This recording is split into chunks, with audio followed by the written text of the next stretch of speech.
Hero Ram చరణ్తో orange cinema నిర్మించి నాగబాబు కుదేలైపోయారు అని, అప్పుల పాలయ్యారు అని, అలాంటి టైంలో అన్న చిరంజీవి కూడా ఆదుకోలేదు అని, బ్యాంక్ వాళ్ళు ఇంటి మీదకు వస్తే తమ్ముడు పవన్ కళ్యాణే అడ్డం పడ్డారు అని, ఈ విషయంలో మెగాస్టార్ కు పవర్ స్టార్ కు మధ్య మనస్పర్ధలు కూడా వచ్చాయని, ఇలా ఒకటి కాదు రెండు కాదు బోలెడు గాసిప్లు.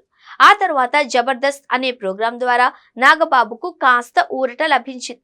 కొంత ఫిక్స్డ్ ఆదాయం రెగ్యులర్ గా వచ్చేలా ఈ అవకాశాన్ని అందరూ కలిసి ఏర్పాటు చేశారు అని కూడా అనేవారు. చాలా ఏళ్లు జబర్దస్త్ కార్యక్రమం చేశారు. ఆ తర్వాత సినిమాలు షోలు ఏవీ చేయకుండా ఉండిపోయారు. కానీ ఇప్పుడు అవన్నీ ప్యూర్ గాసిప్లే అని, ఆరెంజ్ సినిమా వల్ల నాగబాబు ఏమీ పాతాళానికి కూరుకుపోలేదు అని అర్థమైంది. ఆయన ఆస్తులు ఇప్పుడు 70 కోట్లు, ఇది అధికారికంగా. వీటిలో 11 కోట్ల ఆస్తులు ఫిక్స్డ్ అసెట్స్ అంటే స్థిరాస్తులు. వీటి అఫీషియల్ వాల్యూ 11 కోట్లైనా మార్కెట్ వాల్యూ ఇంకా ఎక్కువే ఉంటుంది. కానీ ఇవన్నీ ఆరెంజ్ సినిమా షాక్ నుంచి తేరుకొని ఆ తర్వాత సంపాదించారు అని వాదించడానికి కూడా లేదు.